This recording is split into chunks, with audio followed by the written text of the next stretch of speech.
Welcome to chemistry tips. ഇന്ന് ഈ ഒരു ക്ലാസ്സിൽ നമ്മൾ പഠിക്കാൻ വേണ്ടി പോകുന്നത് ഭൗതിക ശാസ്ത്ര ഭാഗത്തിൽ വരുന്ന ചലനം എന്ന് പറയുന്ന ടോപ്പിക്കാണ്. കഴിഞ്ഞ ക്ലാസ്സിൽ നമ്മൾ അളവുകളും യൂണിറ്റുകളും എന്ന് പറയുന്ന ഒരു ഭാഗം പഠിച്ചിട്ടുണ്ടായിരുന്നു. അതിലെ കുറച്ച് ടോപ്പിക്കുകൾ നമ്മൾ ഈ ഒരു ക്ലാസ്സിൻ്റെ തുടക്ക ഭാഗത്ത് നമ്മൾ ഡിസ്കസ് ചെയ്യുന്നുണ്ട്. നമുക്ക് നോക്കാം. അതിൽ നമ്മൾ പ്രധാനമായും പഠിച്ച അളവുകളും യൂണിറ്റുകളും എന്ന് പറയുന്ന ടോപ്പിക്കിൽ വരുന്ന കുറച്ച് കാര്യങ്ങൾ കൂടി നമുക്ക് പഠിക്കേണ്ടതുണ്ട്. നമുക്ക് നോക്കാം. ഉച്ചതയുടെ യൂണിറ്റ് എന്താണ്? ഡെസിബലാണ് ഉച്ചതയുടെ യൂണിറ്റ്. അതിന് നമ്മൾ ഡി ബി എന്ന് പറയുന്ന ലെറ്റർ വെച്ചിട്ടാണ് നമ്മൾ സൂചിപ്പിക്കുന്നത്. അതുപോലെ തന്നെ ആവൃത്തിയുടെ യൂണിറ്റ് എന്താണ്? ഹെഡ്സ് ആണ് ആവൃത്തിയുടെ യൂണിറ്റ്. നമ്മൾ മൊബൈലിൻ്റെ ചാർജറൊക്കെ നോക്കുവാണെങ്കിൽ അതിൻ്റെ സൈഡിൽ 230 വോൾട്ട് 50 ഹെഡ്സ് എന്നൊക്കെ എഴുതിയിട്ടുണ്ടാവും അല്ലേ? നമ്മുടെ വീട്ടിൽ ഉപയോഗിക്കുന്ന വൈദ്യുതിയുടെ ആവൃത്തി എത്രയാണ്? 50 ഹെഡ്സ് ആണ് അല്ലേ? അപ്പം ആവൃത്തിയുടെ യൂണിറ്റ് ആണെന്ത്? ഹെഡ്സ്. ഓക്കെ, ആവൃത്തിക്ക് നമ്മൾ ഇംഗ്ലീഷിൽ എന്താണ് പറയുക? ഫ്രീക്വൻസി എന്നാണ് പറയുക. ഓക്കെ, അടുത്താണ് ഇൻഡക്റ്റൻസ്. ഇൻഡക്റ്റൻസിൻ്റെ യൂണിറ്റ് ആണെന്ത്? ഹെൻറി. അതിനെ നമ്മൾ ക്യാപിറ്റൽ ലെറ്റർ എച്ച് ഉപയോഗിച്ചാണ് നമ്മൾ സൂചിപ്പിക്കുന്നത്. അതുപോലെ പ്രവൃത്തി, ഊർജം, താപം ഇവയെ സൂചിപ്പിക്കുന്ന യൂണിറ്റാണിത്. ജൂൾ എന്ന് പറയുന്ന യൂണിറ്റാണ് നമ്മൾ പ്രവൃത്തി, ഊർജം, താപത്തെക്കുറിച്ച് നമ്മൾ സൂചിപ്പിക്കുന്നത്. ഇവിടെ പ്രത്യേകം ശ്രദ്ധിക്കണം, താപം എന്നാണ് നമ്മൾ പറഞ്ഞിട്ടുള്ളത്, താപനിലയല്ല. താപനിലയെ നമ്മൾ സൂചിപ്പിക്കുന്ന യൂണിറ്റ് എന്താണ്? കെൽവിൻ എന്ന് പറയുന്ന യൂണിറ്റ് വെച്ചിട്ടാണ് സൂചിപ്പിക്കുന്നത്. എന്നാൽ നമ്മൾ താപത്തിനെ സൂചിപ്പിക്കുന്ന യൂണിറ്റ് ഏതാണ്? ജൂൾ എന്ന് പറയുന്ന യൂണിറ്റ് വെച്ചിട്ടാണ് നമ്മൾ സൂചിപ്പിക്കുന്നത്. കാരണം താപം എന്ന് പറയുന്നത് ഒരു ഊർജമാണ്. പക്ഷെ താപനില എന്ന് പറയുന്നത് ഒരു വസ്തുവിൻ്റെ മെഷർ ഓഫ് ഹോട്ട്നെസ് ആണ്. അതിലുള്ള ചൂടിൻ്റെ അളവിനെയാണ് നമ്മൾ താപനില എന്ന് പറയുന്നത്. താപം എന്ന് പറയുന്നത് ഊർജമാണ്. താപനില എന്ന് പറയുന്നത് ആ വസ്തുവിലുള്ള ചൂടിൻ്റെ അളവിനെയാണ് നമ്മൾ പറയുന്നത്. Okay, capacitance. കപ്പാസിറ്റൻസിൻ്റെ യൂണിറ്റ് ആണെന്ത്? ഫാരഡ്. കപ്പാസിറ്റൻസിൻ്റെ യൂണിറ്റ് എന്താണ്? ഫാരഡാണ്. അതുപോലെ തന്നെ ബലം, ഭാരം എന്നിവയുടെ യൂണിറ്റ് എന്താണ്? ന്യൂട്ടൺ ആണ്. നമ്മൾ കഴിഞ്ഞ ക്ലാസ്സിൽ പഠിച്ചിട്ടുണ്ടായിരുന്നു. ബലം, അതുപോലെ തന്നെ ഭാരം എന്നിവയുടെ യൂണിറ്റ് എന്താണ്? ന്യൂട്ടൺ ആണ്. ക്യാപിറ്റൽ ലെറ്റർ എൻ വെച്ചിട്ടാണ് നമ്മൾ എന്താക്കുന്നതിനെ സൂചിപ്പിക്കുന്നത്. അതുപോലെ തന്നെ റേഡിയോ ആക്ടിവിറ്റിയുടെ യൂണിറ്റ് ആണെന്ത്? ക്യൂറി, ബെക്കുറൽ. നമ്മൾ കോമൺ ആയിട്ട് യൂസ് ചെയ്യുന്നത് ബെക്കുറൽ ആണ്. അതുകൊണ്ട് നമ്മുടെ ആ ലെറ്റർ എന്താണ്? ബി ക്യു എന്ന് പറയുന്ന ലെറ്റർ വെച്ചിട്ടാണ് നമ്മൾ എന്താക്കുന്നത് ഇവിടെ സൂചിപ്പിക്കുന്നത്. ഓക്കെ, നമ്മുടെ ഉച്ചതയുടെ യൂണിറ്റ് എന്താണ്? ഡെസിബൽ ആണ്. എന്താണ് ഇവിടെ? ഡി ബി എന്നാണ്. റേഡിയോ ആക്ടിവിറ്റി നമ്മൾ കോമൺ ആയിട്ട് എഴുതുന്നത് എന്താണ്? ബെക്കുറൽ ആണ്. അതുകൊണ്ട് നമ്മൾ ബി ക്യു എന്നാണ് നമ്മൾ എന്താക്കുന്നതിനെ സൂചിപ്പിക്കുന്നത്. താപത്തിൻ്റെ യൂണിറ്റ് എന്താണ്? ജൂളാണ്. അതുപോലെ തന്നെ നമ്മൾ ഒരു ഇഞ്ച് എത്ര സെൻറ്റിമീറ്റർ ആണെന്ന് പറഞ്ഞാൽ 2.54 സെൻറ്റിമീറ്റർ ആണ് ഒരു ഇഞ്ച് എന്ന് പറയുന്നത്. അതുപോലെ ഒരു മൈൽ എത്രയാണെന്ന് ചോദിച്ചാൽ എത്രയാണ്? 1.6 കിലോമീറ്റർ ആണ് ഒരു മൈൽ എന്ന് പറയുന്നത്. ഒരു ഏക്കർ എന്ന് പറയുന്നത് എത്രയാണ്? നമുക്കറിയാം എന്താണ്? 100 സെൻറ്റാണ് ഒരു ഏക്കർ എന്ന് പറയുന്നത്. പക്ഷെ ഒരു ഹെക്ടർ എന്ന് പറഞ്ഞാൽ എത്ര ഏക്കറാണ് എന്ന് ചോദിച്ചു കഴിഞ്ഞാൽ ഒരു ഹെക്ടർ 2.47 ഏക്കറാണ്.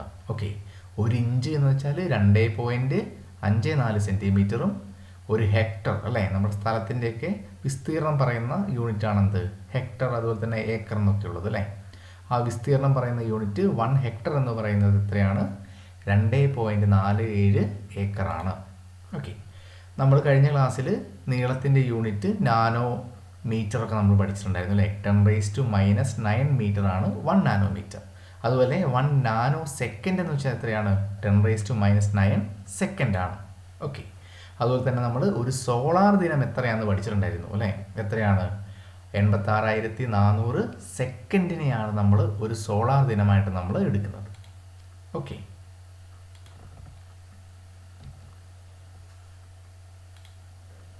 ഇനി എന്താണ് ചലനം എന്നാണ് നമ്മൾ പഠിക്കാൻ വേണ്ടി പോകുന്നത്. ചുറ്റുപാടുകളെ അപേക്ഷിച്ച് ഒരു വസ്തുവിനുണ്ടാകുന്ന സ്ഥാനമാറ്റമാണ് ചലനം. ഇപ്പോൾ നമ്മൾ എന്താണ്? ഒരു സ്ഥലത്ത് നിൽക്കുകയാണെന്ന് കരുതുക. ചുറ്റുപാടിനെ വെച്ചിട്ട് എന്താണ്? ഞാൻ എവിടേക്കെങ്കിലും മൂവ് ചെയ്തിട്ടുണ്ടെങ്കിൽ ചുറ്റുപാടുകൾ അവിടെ അതേപോലെ തന്നെ നിൽക്കുന്നു. എനിക്ക് ചുറ്റുപാടുകളെ അപേക്ഷിച്ചൊരു സ്ഥാനമാറ്റം ഉണ്ടാവുകയാണെങ്കിൽ പറയാൻ വേണ്ടി പറ്റും എന്താണ്? ഞാൻ ചലിക്കുന്നുണ്ട് എന്ന് പറയാൻ വേണ്ടി പറ്റും. ഓക്കെ, ചലനത്തെക്കുറിച്ചുള്ള പഠനം അതാണെന്ത്? ഡയനാമിക്സ് എന്നാണ് നമ്മൾ പറയുന്നത്. ചലനത്തെക്കുറിച്ചുള്ള പഠനമാണെന്ത്? ഡയനാമിക്സ്. ചലനവുമായി ബന്ധപ്പെട്ട ബലമാണ് യാന്ത്രിക ബലം. യാന്ത്രിക ബലത്തിന് നമ്മൾ മെക്കാനിക്കൽ ഫോഴ്സ് എന്നാണ് പറയുന്നത്. ഒരു വസ്തു ചലിക്കണമെങ്കിൽ നമുക്ക് എന്താവണം? അവിടെ ബലം പ്രയോഗിക്കണം. ഫിസിക്സിൻ്റെ കേസിൽ നമ്മൾ നോക്കുകയാണെങ്കിൽ ഒരു വസ്തു ചലിക്കുവാണെങ്കിൽ നമ്മൾ അവിടെ തീർച്ചയായിട്ടും എന്ത് ചെയ്യണം? ഒരു ബലം ആ വസ്തുവിൻ്റെ മുകളിൽ പ്രയോഗിക്കണം. ആ ബലത്തിനെയാണ് നമ്മൾ സാധാരണയായിട്ട് യാന്ത്രിക ബലം എന്ന് നമ്മൾ എന്താക്കുന്നത് പറയുന്നത്. ബലം പ്രയോഗിക്കുന്ന അതേ ദിശയിലാണ് വസ്തുവിന് ചലനം ഉണ്ടാവുന്നത്. ഇപ്പം ഞാൻ എന്താക്കുകയാണ്? ഒരു വസ്തുവിനെ നേരെ മുന്നോട്ട് തള്ളുകയാണെങ്കിൽ ആ വസ്തു എന്താണ്? നേരെ മുന്നോട്ടാണ് പോവുക. ഏത് ദിശയിലാണോ വസ്തുവിന് മുകളിൽ നമ്മൾ ബലം പ്രയോഗിക്കുന്നത് അതേ ദിശയിലാണ് വസ്തുവിന് എന്തുണ്ടാവുന്നത്? ചലനം ഉണ്ടാവുന്നത്. ഓക്കെ,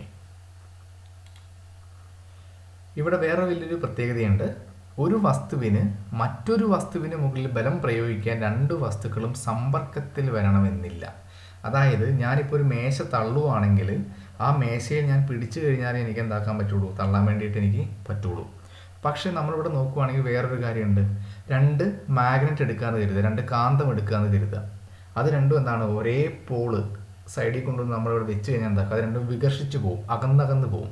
പക്ഷെ അവിടെ ഒരിക്കലും എന്താവുന്നില്ല? ഈ കാന്തങ്ങൾ തമ്മിൽ എന്താകുന്നില്ല? കൂട്ടിമുട്ടേണ്ട ആവശ്യമില്ല. ഓക്കെ, അപ്പം ഒരു വസ്തുവിന് മറ്റൊരു വസ്തുവിന് മുകളിൽ ബലം പ്രയോഗിക്കാൻ രണ്ട് വസ്തുക്കൾ തമ്മിൽ ഒരിക്കലും സമ്പർക്കത്തിൽ വരണമെന്നില്ല. അതായത് രണ്ടുപേരും എന്താവണമെന്നില്ല? ബോഡി കോണ്ടാക്റ്റ് ഉണ്ടാവണമെന്നില്ല. അതെന്തായാൽ മതി? അതിൻ്റെ എന്താക്കിയാൽ മതി? പ്രസൻസ് വേണമെങ്കിൽ അടുത്തുണ്ടായാൽ മതി. ഓക്കെ,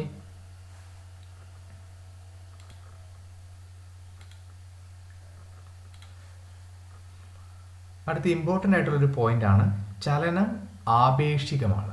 ഓക്കെ, അതായത് ചലനം എന്താണ്? റിലേറ്റീവാണ്. എന്താണ് റിലേറ്റീവ് ആണെന്ന് പറഞ്ഞു കഴിഞ്ഞാൽ ഒരു വസ്തുവിൻ്റെ ചലനം മറ്റൊരു വസ്തുവുമായി താരതമ്യപ്പെടുത്തി മാത്രമേ പറയുവാൻ സാധിക്കുന്നുള്ളൂ. ഇപ്പം നമ്മളെല്ലാവരും ജീവിക്കുന്നത് എന്താണ്? ഒരു ഭൂമിയിലാണെന്ന് കരുത്. ഓക്കെ, അപ്പോൾ ഭൂമിയിൽ ഞാൻ നോക്കുവാണെങ്കിൽ എന്താണ്? എല്ലാ വസ്തുക്കളും എന്താണ്? റെസ്റ്റിലായിട്ടിരിക്കുന്നതായിട്ടാണ് എനിക്ക് ഫീൽ ചെയ്യുക. ഒരു വസ്തുക്കളും എന്താക്കുന്നില്ല? നമ്മളിൽ നിന്ന് അകന്നു പോകുന്നതായിട്ട് ഫീൽ ചെയ്യില്ല. പക്ഷേ എന്താണ്? ഭൂമി കറങ്ങുന്നതായിട്ടും എനിക്ക് എന്താവില്ല? ഫീൽ ചെയ്യുന്നില്ല. പക്ഷെ ഞാൻ സൗരയൂഥത്തിലെങ്ങാനും പോയിട്ട് എന്താണ്? ഭൂമിക്ക് പുറത്ത് പോയിട്ട് ഞാൻ സൗരയൂഥത്തിൻ്റെ പുറത്ത് പോയി നിന്ന് ഞാൻ നോക്കുകയാണെങ്കിൽ ഭൂമി എന്താക്കുന്നുണ്ട്? റൊട്ടേറ്റ് ചെയ്യുന്നതായിട്ട് എനിക്ക് എന്താക്കും? ഫീൽ ചെയ്യും, അല്ലേ? അത് കഴിഞ്ഞ് നോക്കുവാണെങ്കിലോ ആ ഭൂമി ഇരിക്കുന്ന ഗാലക്സി തന്നെ റൊട്ടേറ്റ് ചെയ്യുന്നതായിട്ട് എനിക്ക് എന്താക്കും? ഫീൽ ചെയ്യും.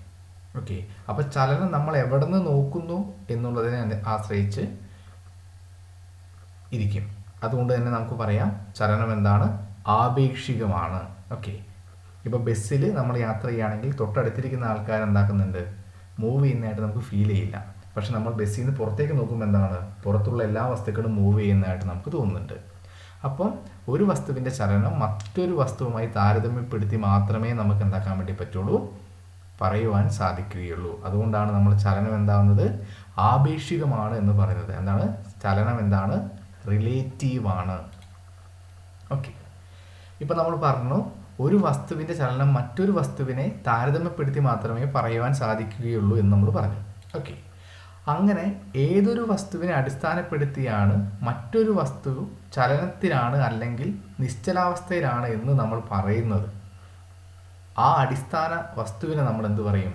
അവലംബ വസ്തു എന്നാണ് പറയുന്നത്, അല്ലെങ്കിൽ റെഫറൻസ് ബോഡി എന്നാണ് നമ്മൾ എന്താക്കുന്നത് പറയുന്നത്. ഓക്കെ, ഇപ്പോൾ ഒരു ബസ് സ്റ്റാൻഡിൽ നിന്ന് ബസ് പുറപ്പെട്ടു പോവാന്ന് കരുതുക. ഓക്കെ, അങ്ങനെയാണെങ്കിൽ ആ ബസ് സ്റ്റാൻഡിനെ വെച്ച് നോക്കുവാണെങ്കിൽ എന്താണ്? ബസ് അതിൽ നിന്ന് എന്താക്കുകയാണ്? അകന്ന് പോവുകയാണ്. അപ്പോൾ അവിടുത്തെ റെഫറൻസ് ബോഡി എന്ന് പറയുന്നത് എന്താണ്? ബസ് സ്റ്റാൻഡാണ്. ഓക്കെ, അപ്പോൾ നമ്മൾ ഒരു വസ്തുവിന് ചലനത്തിലാണോ അല്ലെങ്കിൽ നിശ്ചലാവസ്ഥയിലാണോ എന്ന് പറയാൻ വേണ്ടി നമ്മൾ എടുക്കുന്ന അടിസ്ഥാന വസ്തുവിനെ നമ്മൾ എന്താണ് പറയുന്നത്? അവലംബ വസ്തു അല്ലെങ്കിൽ റെഫറൻസ് ബോഡി എന്നാണ് നമ്മൾ പറയുന്നത്. ഇനി അടുത്തതാണ് എന്താണ് ചലനം എന്ന് നമ്മൾ പഠിച്ചു. ഇനി എന്താണ് നിശ്ചലാവസ്ഥ എന്ന് നമുക്ക് നോക്കാം. ചുറ്റുപാടുകൾക്കനുസരിച്ച് ഒരു വസ്തുവിന് സ്ഥാനമാറ്റം ഉണ്ടാകുന്നില്ല എങ്കിൽ ആ വസ്തു നിശ്ചലാവസ്ഥയിലാണ് അല്ലെങ്കിൽ സ്ഥിരാവസ്ഥയിലാണ് എന്ന് നമ്മൾ പറയും. ഓക്കെ, ചുറ്റുപാടുകൾക്കനുസരിച്ച് എന്താണ്? ഒരു വസ്തുവിന് സ്ഥാനമാറ്റം ഉണ്ടാകുന്നില്ല എങ്കിൽ ആ വസ്തു എന്താണ്? നിശ്ചലാവസ്ഥയിലാണ് അല്ലെങ്കിൽ സ്ഥിരാവസ്ഥയിലാണ്. ഇപ്പോൾ നമ്മൾ പറയും എന്താണ്? എൻ്റെ വീട് എവിടെയാണ്? വയനാട്ടിലാണ്. ഒരു പർട്ടിക്കുലർ പ്ലേസ് നമ്മൾ പറഞ്ഞു കഴിഞ്ഞാൽ എന്താണ്? നമ്മുടെ വീട് നാളെ രാവിലെ എണീച്ചിട്ടൊന്നും എന്താവില്ല? മാറിപ്പോവുകയില്ല. ഓക്കെ, അതെന്താണ്? നിശ്ചലാവസ്ഥയിലാണ് അല്ലെങ്കിൽ സ്ഥിരാവസ്ഥയിലാണ്. അങ്ങനെ നിശ്ചലാവസ്ഥയിൽ അല്ലെങ്കിൽ സ്ഥിരാവസ്ഥയിലുള്ള വസ്തുക്കളെക്കുറിച്ച് പഠിക്കുന്ന പഠനശാഖയാണെന്ത് സ്റ്റാറ്റിക്സ് എന്ന് പറയുന്നത്. ഓക്കെ, നമ്മൾ നേരത്തെ പഠിച്ചു ചലനത്തെക്കുറിച്ച് പഠിക്കുന്ന പഠനശാഖയാണെന്ത് ഡയനാമിക്സ്. അതുപോലെ തന്നെ നിശ്ചലാവസ്ഥയിലുള്ള വസ്തുക്കളെക്കുറിച്ച് പഠിക്കുന്ന പഠനശാഖയാണെന്ത് സ്റ്റാറ്റിക്സ് എന്ന് പറയുന്നത്.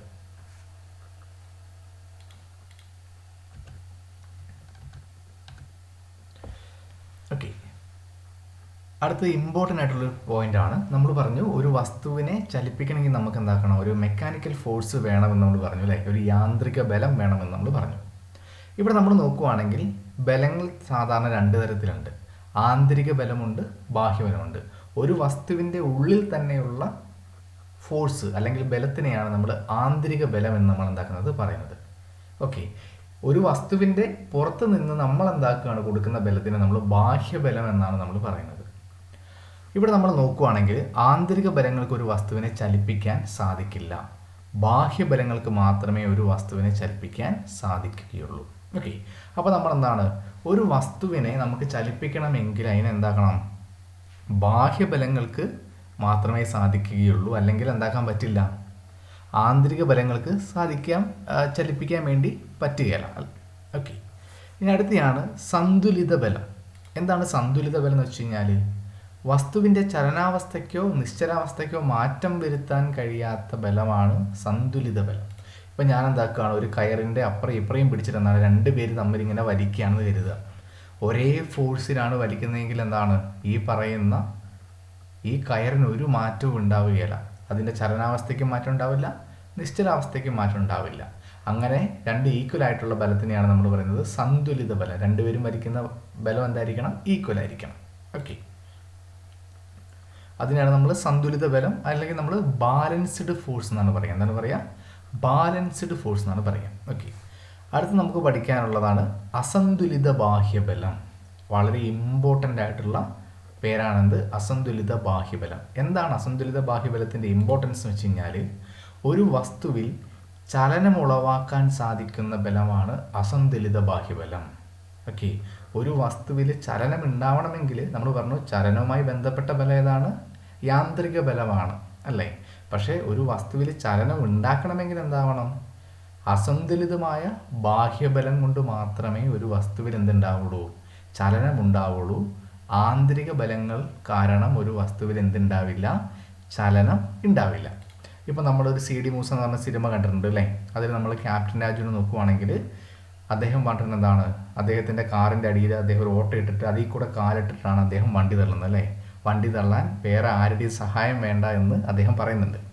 കാരണം എന്താണ്, നമ്മളൊരു കാറിൻ്റെ ഉള്ളിൽ ഇരുന്നിട്ട് കാറ് തള്ളുവാണെങ്കിൽ ഒരിക്കലും കാറ് മൂവ് ചെയ്യില്ല. കാരണം എന്താണ്, നമ്മൾ കാറിൻ്റെ ഉള്ളിലാണ്, നമ്മൾ ഫോഴ്സ് കൊടുക്കുന്നത് എവിടെയാണ്, കാറിൻ്റെ ഉള്ളിൽ തന്നെയാണ്. അത് ആന്തരിക ബലമാണ്. അപ്പോൾ ഒരിക്കലും കാർ എന്താക്കില്ല, ചലിക്കുകയില്ല. ഇനിയിപ്പോൾ നമ്മൾ ബാഹ്യബലം കൊടുക്കണമെങ്കിൽ എന്താവണം, നമ്മൾ കാറിൻ്റെ പുറത്ത് ഗ്രൗണ്ടിൽ നിന്നിട്ട് എന്താക്കണം, ഒരു ബലം കൊടുക്കണം അല്ലേ. ഈ സിനിമയിൽ നമ്മൾ കണ്ടിട്ടുണ്ട് എങ്ങനെയാണ്, ആ കാറിനടിയിൽ ഒരു ഹോൾ ഇട്ടിട്ട് അതിൽ കാലിട്ടിട്ട് എന്താക്കുന്നുണ്ട്, വണ്ടി തള്ളുന്നുണ്ട് അല്ലേ. അപ്പം അസന്തുലിതമായ ഒരു ബാഹ്യബലം കൊണ്ട് മാത്രമേ എന്താവുള്ളൂ, വസ്തുവിൽ ചലനം എന്താവുള്ളൂ, ഉണ്ടാവുകയുള്ളൂ. ഓക്കെ, അപ്പോൾ ആന്തരിക ബലങ്ങൾക്ക് ഒരു വസ്തുവിനെ ചലിപ്പിക്കാൻ വേണ്ടി സാധിക്കില്ല. ബാഹ്യബലങ്ങൾക്ക് മാത്രമേ വസ്തുവിനെ ചലിപ്പിക്കാൻ വേണ്ടി പറ്റൂ. ആ ബാഹ്യബലം എന്തായിരിക്കണം, അസന്തുലിത ബാഹ്യബലമായിരിക്കണം. ഓക്കെ, ഇവിടെ എന്താണ്, സന്തുലിതമല്ല അസന്തുലിതമായിരിക്കണം. ഓക്കെ, അതിവിടെ എന്താണ്, ബാലൻസ്ഡ് ഫോഴ്സ് ആവാൻ വേണ്ടി പാടില്ല. അൺബാലൻസ്ഡ് ആയിട്ടുള്ള എക്സ്റ്റേണൽ ഫോഴ്സിന് മാത്രമേ ഒരു വസ്തുവിനെ ചലിപ്പിക്കുവാൻ സാധിക്കുകയുള്ളൂ. ഓക്കെ, എന്താണ്, അൺബാലൻസ്ഡ് ആയിട്ടുള്ള എക്സ്റ്റേണൽ ഫോഴ്സിന് മാത്രമേ ഒരു വസ്തുവിനെ ചലിപ്പിക്കുവാൻ സാധിക്കുകയുള്ളൂ. ഓക്കെ, ക്ലിയർ ആണല്ലോ.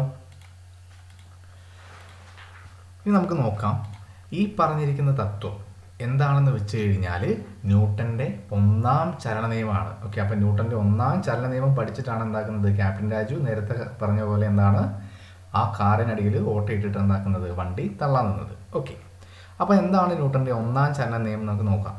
അസന്തുലിതമായ ബാഹ്യബലത്തിന് വിധേയമാകുന്നത് വരെ ഏതൊരു വസ്തുവും അതിൻ്റെ നിശ്ചലാവസ്ഥയിലോ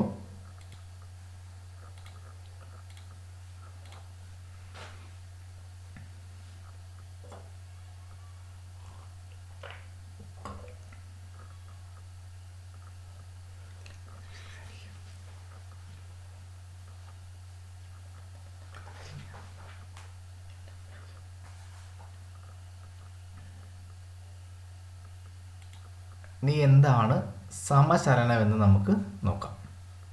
എന്താണ് സമചലനം?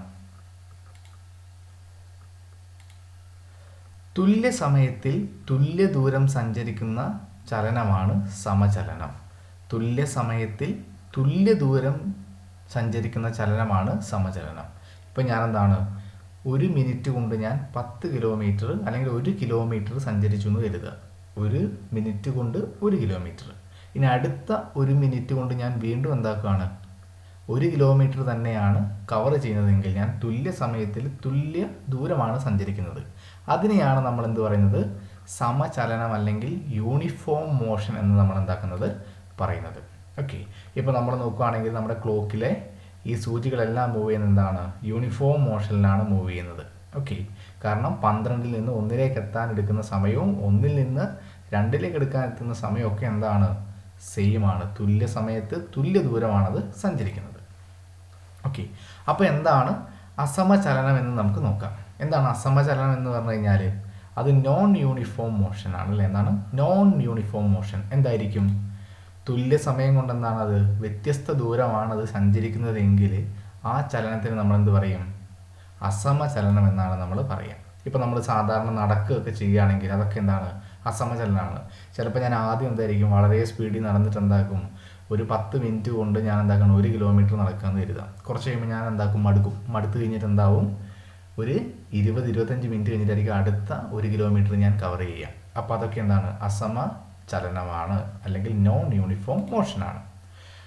അടുത്ത പഠിക്കാനുള്ള ചലനമാണ് നേർരേഖാ ചലനം. എന്താണ് നേർരേഖാ ചലനം എന്ന് വെച്ച് കഴിഞ്ഞാൽ സ്ട്രെയിറ്റ് ലൈൻ മോഷൻ അല്ലേ. ന്യൂട്ടൻ്റെ ലോ പറയുന്നത് എല്ലാം എന്താണ്, നേർരേഖാ ചലനമാണ് പറയുന്നത്. ഓക്കെ, അതായത് എന്താണ്, നേർരേഖയിലൂടെയുള്ള വസ്തുക്കളുടെ ചലനമാണ് നേർരേഖാ ചലനം. അതിന് എക്സാമ്പിൾ എന്താണ്, ഞെട്ടറ്റ് വീഴുന്ന മാമ്പഴം. ഇപ്പം നമ്മൾ മരത്തിൽ നിന്ന് എന്തെങ്കിലും മാങ്ങയോ തേങ്ങയൊക്കെ എന്തെങ്കിലുമൊക്കെ വീഴുകയാണെങ്കിൽ എന്തായിരിക്കും, നേരെ സ്ട്രെയിറ്റ് ആയിട്ട് നേരെ താഴേക്കാണ് വരിക. ലിഫ്റ്റ് മൂവ് ചെയ്യുന്നത് എങ്ങനെയാണ്, ലിഫ്റ്റ് നേരെ താഴേക്കാണ് മൂവ് ചെയ്യുക, അതുപോലെ തന്നെ നേരെ മുകളിലേക്കുമാണ് മൂവ് ചെയ്യുക. ഒരു നേർരേഖയിലൂടെയാണ് ലിഫ്റ്റ് അതുപോലെ തന്നെ എന്താണ് ഈ മരത്തിൽ നിന്ന് വീഴുന്ന സാധനങ്ങളൊക്കെ എന്താവുന്നത്, മൂവ് ചെയ്യുന്നത്. അപ്പോൾ അതിനെയൊക്കെ നമുക്ക് എന്ത് പറയാം, നേർരേഖാ ചലനം എന്ന് നമ്മൾ പറയാം. ഓക്കെ, അപ്പം സമചലനം, അസമചലനം, നേർരേഖാ ചലനം എല്ലാം എന്താണ്, ക്ലിയർ ആണല്ലോ.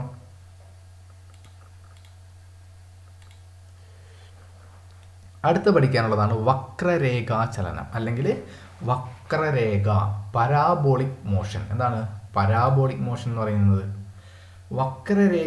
വക്രരേഖയിലൂടെ ഉള്ള വസ്തുക്കളുടെ ചലനമാണ് വക്രരേഖാ ചലനം. എന്താ വക്രരേഖ എന്ന് വെച്ച് കഴിഞ്ഞാൽ ഒരു ചെരിഞ്ഞ എന്താണ്, ഒരു വളഞ്ഞ പാത്ത് അല്ലേ.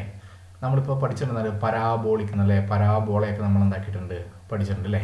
അതായത് നമ്മളിപ്പോൾ ഒരു ദൂരേക്ക് ഒരു കല്ലൊക്കെ എടുത്ത് എറിയുകയാണെങ്കിൽ ആ കല്ലിങ്ങനെ എന്താണ്, കല്ലിൻ്റെ പതനസ്ഥാനത്തേക്ക് അത് പോകുമ്പോൾ എന്തായിരിക്കും, ഇങ്ങനെ ഒരു ഷേപ്പിലായിരിക്കും എന്താവുക, ഇങ്ങനെ പോകും. ഇപ്പോൾ ഒരു കല്ല് എറിഞ്ഞത് ഇങ്ങനെയുള്ളൊരു ഷേപ്പിലായിരിക്കും പോവുക. ഇതിനെയാണ് നമ്മൾ എന്ത് പറയുന്നത്, പരാബോളിക് പാത്ത് എന്ന് പറയുന്നത്. അപ്പോൾ ഈ ഒരു പാത്തിന് നമ്മൾ എന്താണ് പറയുക, വക്രരേഖ എന്നാണ് പറയുന്നത്. എന്താ പറയുക, വക്രരേഖ. അപ്പോൾ വക്രരേഖയിലൂടെയുള്ള വസ്തുക്കളുടെ ചലനമാണ് വക്രരേഖാ ചലനം. ഓക്കെ, അതിന് എക്സാമ്പിളാണ് എന്ത്, ദൂരേക്ക് എറിയുന്ന കല്ലിൻ്റെ പതനം. അതുപോലെ തന്നെ നമ്മൾ ഈ പറയുന്ന ജാവലിൻ തുഴയൊക്കെ എറിയുമ്പം, ഷോർട്ട് പുട്ടൊക്കെ എറിയുമ്പോൾ എന്താണ് പറ്റുന്നത്, പരാബോളിക് പാത്തിലാണത് പോകുന്നത്. ഇനി അടുത്ത് പഠിക്കാനുള്ളതാണ് വർത്തുള ചലനം. ഈ വക്രരേഖാ ചലനവും വർത്തുള ചലനവും നമുക്ക് എന്താവാൻ പാടില്ല, മാറിപ്പോകാൻ വേണ്ടി പാടില്ല. വർത്തുള ചലനം എന്ന് വെച്ചാൽ എന്താണ്, സർക്കുലാർ മോഷനാണ്. ഒരു കംപ്ലീറ്റ് സർക്കിളിലൂടെയുള്ള മോഷനാണ് വർത്തുള ചലനം എന്നുള്ളത്. എന്താണെന്ന് നോക്കാം. വൃത്തപാതയിലൂടെയുള്ള ചലനമാണ് വർത്തുള ചലനം. എന്താണ്, ഒരു വൃത്തത്തിൻ്റെ പാതയിലൂടെയുള്ള ചലനമാണ് വർത്തുള ചലനം. അതാണ് ജെയിൻറ്റ് വീൽ കറങ്ങുന്നത് അല്ലേ. നമ്മളിപ്പോൾ നോക്കുവാണെങ്കിൽ എന്താണ്, വലിയ ആ ജെയിൻറ്റ് വീലൊക്കെ ഇങ്ങനെ എന്താണ് കറങ്ങുന്നത്, എന്നാണ് ഒരു വൃത്തപാതയിലൂടെയാണ് ജെയിൻറ്റ് വീൽ ഇങ്ങനെ കറങ്ങുന്നത്. അതുപോലെ തന്നെ കയറിൽ കെട്ടിയ കല്ല് വട്ടത്തിൽ കറക്കുമ്പോൾ കല്ലിൻ്റെ ചലനം അല്ലേ. നമ്മൾ കയറി കെട്ടിയ കല്ലെന്നാണ് ഇങ്ങനെ കൈ പിടിച്ചിങ്ങനെ വട്ടത്തിൽ കറക്കുകയാണെങ്കിൽ എങ്ങനെ ഉണ്ടാവും, ഇതിങ്ങനെയാണ് ഉണ്ടാവുക അല്ലേ. ആ കല്ല് ഇങ്ങനെ കറങ്ങും അല്ലേ. അതെന്താണ്, കല്ലിൻ്റെ മോഷൻ എന്തെങ്ങനെയാണ്, സർക്കുലാർ പാത്തിലൂടെയാണ് പോകുന്നത്. അതാണ് വർത്തുള ചലനം എന്ന് പറയുന്നത്. ചക്കിന് ചുറ്റും കാളയുടെ ചലനം. എന്താണ് ചക്കിന് ചുറ്റും? പണ്ട് നമ്മൾ ഈ പറയുന്ന എണ്ണയൊക്കെ ഉണ്ടാക്കാൻ വേണ്ടിയിട്ട് ഉണ്ടാക്കുന്ന ചക്കിന് എന്താക്കുന്നു, ഒരു കാളയുമായിട്ട് ബന്ധിപ്പിച്ച് അതിൻ്റെ ചുറ്റും ഇങ്ങനെ കാള ഇങ്ങനെ മൂവ് ചെയ്യുമ്പോൾ അതെന്താവുന്നു, എണ്ണയൊക്കെ നമുക്കവിടെ കിട്ടും അല്ലേ. അപ്പോൾ ആ കാള എന്താണ്, ചക്കിൻ്റെ ചുറ്റുമാണ് ഇങ്ങനെ നടക്കുക. അപ്പോൾ അതെന്താണ്, വർത്തുള ചലനമാണ്, അല്ലെങ്കിൽ സർക്കുലാർ മോഷനാണ്. ഓക്കെ. അതുപോലെ തന്നെ മൺപാത്ര നിർമ്മാണത്തിന് ഉപയോഗിക്കുന്ന ചക്രത്തിൻ്റെ കറക്കം ഒരു ഘൂർണന അല്ലെങ്കിൽ വർത്തുള ചലനത്തിന് ഉദാഹരണമാണ്. നമ്മൾ മൺപാത്രമൊക്കെ ഉണ്ടാക്കുന്ന ആ പാത്രം എന്താണ്, ഒരു ചക്രത്തിൻ്റെ സെൻറ്ററിലാണ് വെച്ചിട്ടുണ്ടാവുക. അപ്പോൾ ആ ചക്രം എങ്ങനെയാണ് കറങ്ങുന്നത്? നേരെ ഒരു സർക്കുലാർ പാത്തിലൂടെയാണ് കറങ്ങുന്നത്. അപ്പോൾ അതിന് നമ്മൾ എന്താണ് പറയുക? ഘൂർണന ചലനം എന്ന് നമ്മൾ പറയും. ഘൂർണന ചലനം എന്ന് വെച്ചാൽ എന്താണ്? വർത്തുള ചലനം തന്നെയാണ്. ഓക്കെ. ഇനി അടുത്തെയാണ് സമവർത്തുള ചലനം. എന്താണ്? Uniform circular motion. എന്തായിരിക്കും? നമ്മൾ നേരത്തെ യൂണിഫോം മോഷൻ എന്താണെന്ന് പഠിച്ചിട്ടുണ്ടായിരുന്നു. അപ്പോൾ അതിൻ്റെ കൂടെ എന്താണ്? സർക്കുലാർ പാത്തിലാണ് എന്നുള്ളതും കൂടെ വരുന്നുള്ളൂ. എന്താണ്? വൃത്തപാതയിലൂടെ സഞ്ചരിക്കുന്ന ഒരു വസ്തു തുല്യ സമയം കൊണ്ട് തുല്യ ദൂരം സഞ്ചരിക്കുന്ന ചലനമാണ് സമവർത്തുള ചലനം. ഒരു വസ്തു എന്താക്കുകയാണ്? തുല്യ സമയം കൊണ്ട് തുല്യ ദൂരം സഞ്ചരിക്കുന്നതാണ് സമചലനം എന്ന് നമ്മൾ പറയുന്നത്. പക്ഷേ ഇവിടെ പ്രത്യേകത എന്താണ്? ഈ വസ്തു സഞ്ചരിക്കുന്നത് എന്താണ്? ഒരു സർക്കുലാർ പാത്തിലൂടെയാണ് സഞ്ചരിക്കുന്നത്, അല്ലെങ്കിൽ വൃത്തപാതയിലൂടെ തുല്യ ദൂരം തുല്യ സമയം കൊണ്ട് സഞ്ചരിക്കുകയാണ്. ആ ചലനമാണ് സമവർത്തുള ചലനം എന്ന് പറയുന്നത്. അതിന് എക്സാമ്പിളാണ് എന്ത്? ജൈൻറ്റ് വീൽ കറങ്ങുന്നത്, അല്ലേ? അതുപോലെ പെൻഡുലം ക്ലോക്കിലെ സെക്കൻഡ് സൂചിയുടെ അഗ്രത്തിൻ്റെ ചലനം. നമ്മളിപ്പോൾ ഒരു പെൻഡുലം ക്ലോക്ക് ഉണ്ടെങ്കിൽ സെക്കൻഡ് സൂചിക്ക് എങ്ങനെയാണ്? ഒരേപോലെ തന്നെ എന്താണ്? തുല്യ ദൂരം തുല്യ സമയം കൊണ്ടാണ് ഇങ്ങനെ സർക്കുലാർ പാത്തിലൂടെയാണ്. അതിൻ്റെ അഗ്രം എങ്ങനെയാണ്? സർക്കുലാർ പാത്തിൽ കൂടിയാണ് ഇങ്ങനെ പോവുക, അല്ലേ? ഓക്കെ. അപ്പോൾ ജൈൻറ്റ് വീൽ കറങ്ങുന്നത്, പെൻഡുലം ക്ലോക്കിലെ സെക്കൻഡ് സൂചിയുടെ അഗ്രത്തിൻ്റെ ചലനമൊക്കെ എന്താണ്? സമവർത്തുള ചലനത്തിന് ഉദാഹരണമാണ്. ഇനി അടുത്താണ് ക്രമാവർത്തന ചലനം. എന്താ ക്രമാവർത്തന ചലനം എന്ന് വെച്ച് കഴിഞ്ഞാൽ ക്രമത്തിൽ ഇങ്ങനെ ആവർത്തിക്കുക, അല്ലേ? എന്താണ്? Periodic motion. ഓക്കെ. എന്താണ്? ഒരു നിശ്ചിത സമയത്തിൽ ആവർത്തിച്ചു വരുന്ന ചലനമാണ് ക്രമാവർത്തന ചലനം. ഒരു നിശ്ചിത സമയത്തിൽ എന്താണ്? ആ മോഷൻ ഇങ്ങനെ റിപ്പീറ്റ് ചെയ്യുകയാണെന്ന് കരുതുക. അതിനെയാണ് നമ്മൾ എന്ത് പറയുന്നത്? ക്രമാവർത്തന ചലനം എന്ന് നമ്മൾ പറയുന്നത്. അതിന് എക്സാമ്പിളാണ് ഭൂമിയുടെ ഭ്രമണം, അല്ലേ? ഭൂമി എന്താക്കുന്നുണ്ട്? രാത്രിയും പകലൊക്കെ ഇങ്ങനെ മാറി വരുന്നത് എന്താണ്? അതിൻ്റെ ഭ്രമണം കാരണം അതിങ്ങനെ മാറി വരുന്നത്. അതൊക്കെ എന്താണ്? ഒരു നിശ്ചിത സമയത്തിൽ എന്താക്കുകയാണ്? ഇങ്ങനെ റിപ്പീറ്റ് ചെയ്ത് ഇങ്ങനെ വരുന്ന കാര്യമാണ്. ഓക്കെ. അതുപോലെ തന്നെയാണെന്ത്? പെൻഡുലം ക്ലോക്കിലെ പെൻഡുലത്തിൻ്റെ ചലനം. എന്താണ്? നമ്മൾ പെൻഡുലം ക്ലോക്ക് കണ്ടിട്ടുണ്ടാവില്ല. എങ്ങനെയാണ്? അതിൻ്റെ നേരെ താഴേക്ക് എന്താക്കും? ഒരു പെൻഡുലം പോലത്തെ ഒരു പലക പോലത്തെ ഒരു സാധനം ഇങ്ങനെ തൂക്കിയിട്ടുണ്ടാവും. അതെന്താണ്? ഇങ്ങനെ ലെഫ്റ്റ് സൈഡിലേക്ക് റൈറ്റ് സൈഡിലേക്ക് ഇങ്ങനെ ആടിക്കൊണ്ടേയിരിക്കും, അല്ലേ? അപ്പോൾ എന്താണ്? പ്രത്യേകത എന്താണ്? ആ പെൻഡുലം ക്ലോക്ക് ലെഫ്റ്റിൽ നിന്ന് പോയിട്ട് റൈറ്റിലേക്ക് വരുന്ന ടൈം പീരീഡ് എന്താണ്? ഈക്വലാണ്. ഒരു പ്രാവശ്യം പോകുന്നതും 2 പ്രാവശ്യം പോകുന്നതൊക്കെ തന്നെ ടൈം പീരീഡ് എന്താണ്? ഒരു പ്രാവശ്യം ലെഫ്റ്റിൽ നിന്ന് പോയിട്ട് റൈറ്റിലേക്ക് വരാൻ എടുക്കുന്ന സമയമാണ് എന്ത്? എപ്പോഴും എന്താക്കുന്നത്? അതിന് വേണ്ട സമയം. ആ സമയമൊക്കെ തുല്യമാണ്. അപ്പോൾ പെൻഡുലം ക്ലോക്കിലെ പെൻഡുലത്തിൻ്റെ ചലനമൊക്കെ എന്താണ്? ക്രമാവർത്തന ചലനമാണ്, അല്ലെങ്കിൽ പീരിയോഡിക് മോഷനാണ്. ഓക്കെ. ഇനി അടുത്തെയാണ് ദോലനം. എന്താണ് ദോലനം എന്ന് പറഞ്ഞാൽ? ദോലനത്തിന് നമ്മൾ ഓസിലേഷൻ എന്നാണ് നമ്മൾ പറയുക. എന്താണ് പറയുന്നത്? ഓസിലേഷൻ എന്നാണ് പറയുക. ഈ ക്രമാവർത്തന ചലനവും ദോലനവും നമുക്ക് ഉണ്ടാവാൻ പാടില്ല, മാറിപ്പോകാൻ വേണ്ടി പാടില്ല. ഓക്കെ. കാരണം ഇവിടെ ദോലനം എന്ന് പറയുമ്പോൾ ഒരു നിശ്ചിത ബിന്ദുവിനെ ആധാരമാക്കി ഒരു വസ്തുവിൻ്റെ മുന്നോട്ടും പിന്നോട്ടുമുള്ള ചലനമാണ് ദോലനം. ഏതെങ്കിലും ഇപ്പം എന്താണ്? ഇപ്പം ഞാൻ എന്താക്കുകയാണ്? ഒരു കയറിലൊരു കല്ല് കെട്ടിട്ട് നേരെ ഇങ്ങനെ താഴേക്ക് ഇങ്ങനെ തൂക്കി പിടിക്കുകയാണ് കരുതുക. അപ്പോൾ ആ കല്ല് എന്താക്കും? കുറേ നേരം ഇങ്ങനെ നേരെ താഴേക്ക് തന്നെ നിൽക്കും. ഇനി ഞാൻ മെല്ലെ അതിനെന്താക്കുകയാണ്? അത് തട്ട് കൊടുത്ത് എന്താക്കുക? അതിങ്ങനെ അപ്പുറേക്കും ഇപ്പുറേക്കും ഇങ്ങനെ ഊഞ്ഞാലാടുന്ന പോലെ ഇങ്ങനെ പൊക്കൊണ്ടേയിരിക്കും. അപ്പോൾ ഒരു ആദ്യം നേരെ തൂക്കിയിട്ട ഭാഗത്തേക്ക് നോക്കുവാണെങ്കിൽ എന്താണ്? ഒരു ബിന്ദുവിനെ ആധാരമാക്കി ആ വസ്തു മുന്നോട്ടും പിന്നോട്ടും ഇങ്ങനെ ആടുകയാണ്. ആ ചലനത്തിനെയാണ് നമ്മൾ ദോലനം എന്ന് നമ്മൾ എന്താക്കുന്നത്? പറയുന്നത്. അതെന്താണ്? പെൻഡുലം ക്ലോക്കിലെ പെൻഡുലത്തിൻ്റെ ചലനം എന്താണ്? ദോലനമാണ്, ഓസിലേഷനാണ്. അതേസമയം അതെന്താണ്? ഒരു പീരിയോഡിക് മോഷനും കൂടിയാണ്. ഓക്കെ. ഊഞ്ഞാൽ എന്താണ്? ദോലനമാണ്. സിമ്പിൾ പെൻഡുലം, അല്ലേ? നമ്മളിപ്പോഴും ലാബിലൊക്കെ ചെയ്യുന്ന എക്സ്പെരിമെൻ്റ് ഒക്കെ നമ്മുടെ പേര് കേട്ടിട്ടുണ്ട്. എന്താണ്? Simple pendulum. സിമ്പിൾ പെൻഡുലമൊക്കെ എന്താണ്? ദോലനത്തിന് ഉദാഹരണമാണ്. അതിൽ തൂക്കിയിട്ട തൂക്കുവിളക്കിൻ്റെ ചലനം, അതെന്താണ്? നേരെ അങ്ങോട്ടും ഇങ്ങോട്ടും ഇങ്ങനെ ആടുകയാണ് ചെയ്യുക. അതൊക്കെ എന്താണ്? ദോലനമാണ്. ഏറ്റവും ഇമ്പോർട്ടൻ്റ് ആയിട്ടുള്ള പോയിന്റ് എന്ന് പറഞ്ഞാൽ എന്താണ്? കമ്പന ചലനങ്ങളെല്ലാം ദോലനങ്ങളാണ്. എന്താണ് കമ്പന ചലനങ്ങൾ എന്ന് വെച്ച് കഴിഞ്ഞാൽ? ഈ കമ്പന ചലനങ്ങൾ എന്ന് വെച്ച് കഴിഞ്ഞാൽ എന്താണ്? ഈ സംഗീത ഉപകരണങ്ങൾക്ക് നമ്മൾ വീണ അങ്ങനെയുള്ള ഗിത്താർ അങ്ങനെയുള്ള സാധനത്തിൻ്റെയൊക്കെ എന്താണ്? സ്ട്രിങ് ഉണ്ട്, അല്ലേ? വള്ളി പോലത്തെ സാധനമുണ്ട്. അത് നമ്മളിങ്ങനെ തൊട്ട് കഴിഞ്ഞാൽ അതിങ്ങനെ എന്താക്കും? വൈബ്രേറ്റ് ചെയ്യും. ആ വൈബ്രേഷനെയാണ് നമ്മളെന്ത് പറയുന്നത്? കമ്പനം എന്ന് നമ്മൾ എന്താക്കുന്നത്? പറയുന്നത്. ഈ കമ്പന ചലനങ്ങളെല്ലാം എന്താണ്? ദോലനമാണ്. ഓക്കെ, ഇപ്പോൾ നമ്മൾ ചെണ്ട കൊട്ടുവാണെങ്കിൽ ചെണ്ടയിൽ ഇങ്ങനെ കോലിങ്ങനെ അടിക്കുമ്പോൾ എന്താക്കും, അതിങ്ങനെ എന്താക്കും, വൈബ്രേറ്റ് ചെയ്യും. ആ വൈബ്രേഷൻ വരുന്ന എല്ലാ സാധനവും എന്താണ്, ദോലനങ്ങളാണ് അല്ലെങ്കിൽ കമ്പനങ്ങളാണ് എന്നുള്ളത് ഓർക്കുക. ഓക്കെ,